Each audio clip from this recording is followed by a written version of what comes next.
Well, Pat just made reference to him, and our next honoree is the great coach Ed Walsh, who followed in the footsteps of Ed Riefsteck and continued that great tradition of great football coaches at LeRoy High School. From 1942 to 1947, his team set the bar for the program for years to come, and even still resonates to this day. In 1942, Ed Walsh handed out detailed playbooks to his players, and his methodology and break from tradition was one of great innovation at that time in 42. A novel idea in the 40s, his teams broke from the long-standing tradition of tough up-the-middle football and transformed the program with a T formation that began to throw the football a lot. The passing game became more prominent back in those days. After struggling initially with that new style in 42, the 43 team went undefeated and untied, and is widely regarded as one of the very greatest in LeRoy history. In the middle of his stint at LeRoy, Ed Walsh joined the Navy during the end of the war. He received a number of awards, including from the Coaches Association there. He graduated from Cortland. He was inducted into the Cortland Hall of Fame in '88. His induction write-up appears on the Cortland website and includes a gracious quote from Jimmy Brown on the excellence that was Ed Walsh, and it goes like this. At Manhasset High School, there was a football coach named Ed Walsh, and I'll tell you about him because he was my idea of a saint. He was a slender, soft-spoken man, but one whose actions made you realize that real strength was not physical strength, but strength of character.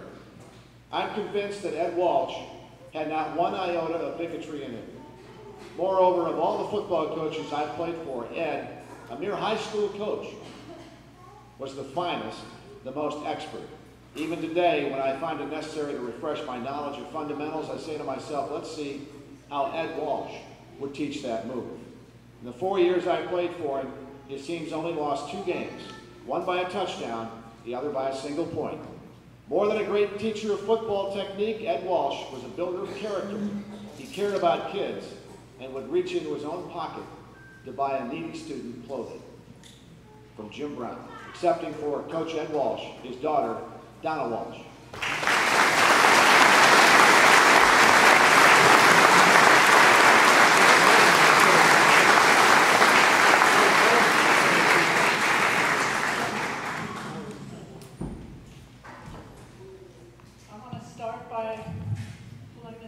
Higher and saying some thank yous to begin with and then some thank yous at the end. My sister, Chris Rice, my husband, Don Dunlap, and I really appreciate you inviting us here, and it's an honor that you have considered our dad to be one of the people to be on this stage, to be inducted in the first round. It's one of those things that you stand back and you go, really? We heard about him this again? This is just amazing. He was a really lucky man. He got to do something that he loved, and that was playing football and coaching football. And as one of his players has stated, teaching the basics of a successful life. In the process, he didn't do it by himself. He had a lot of help. As you've heard, he grew up in the Depression.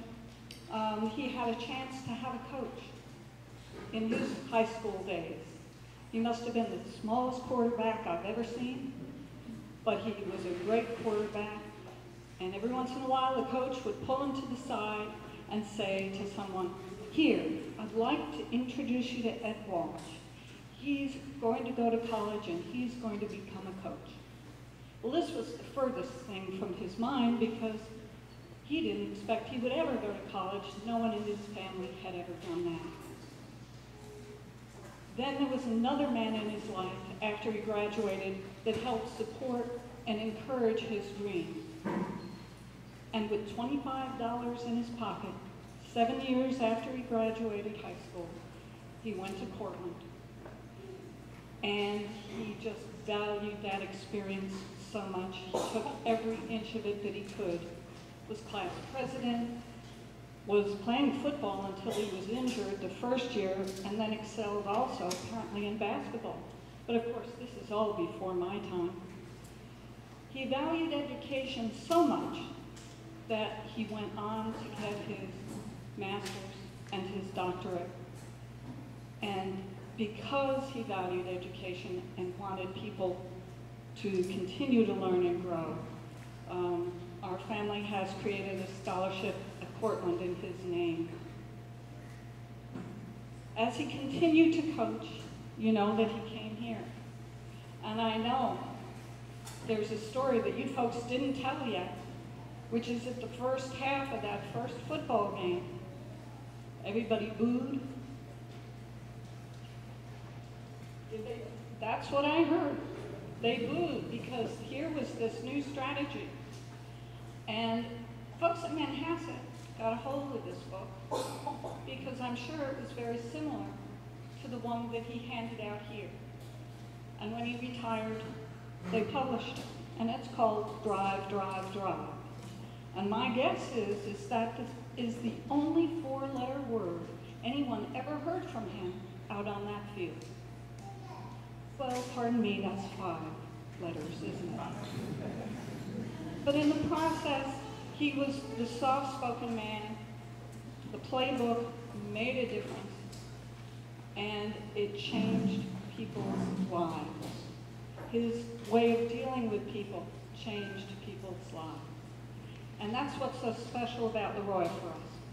There's another thing that's special, is that one day he went into the bank, asked for a little money, and the teller gave him more than $100 over what he asked for.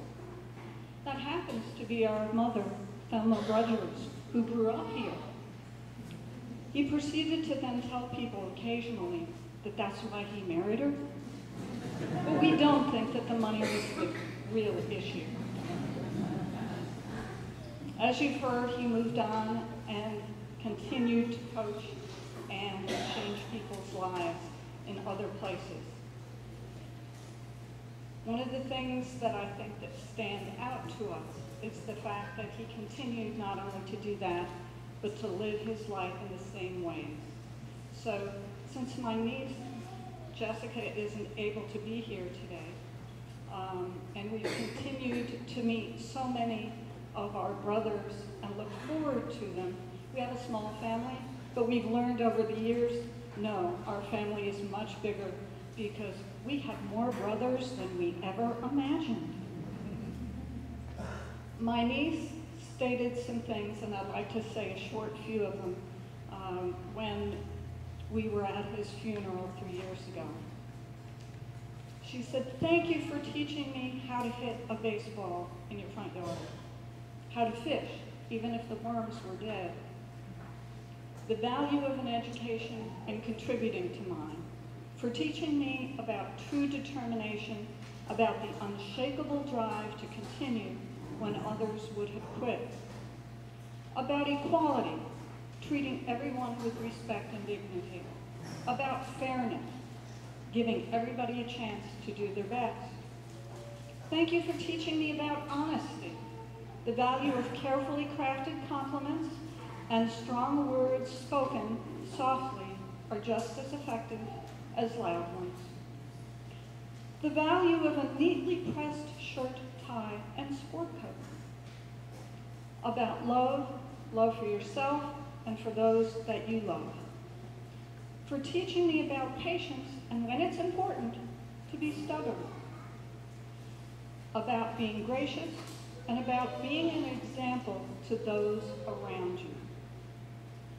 Well, obviously, her last thing was teaching, thank you for teaching me how to live every last day.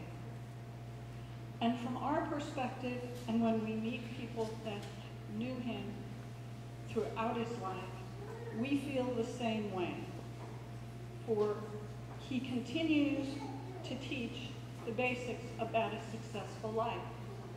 He used to say exercise was his second religion.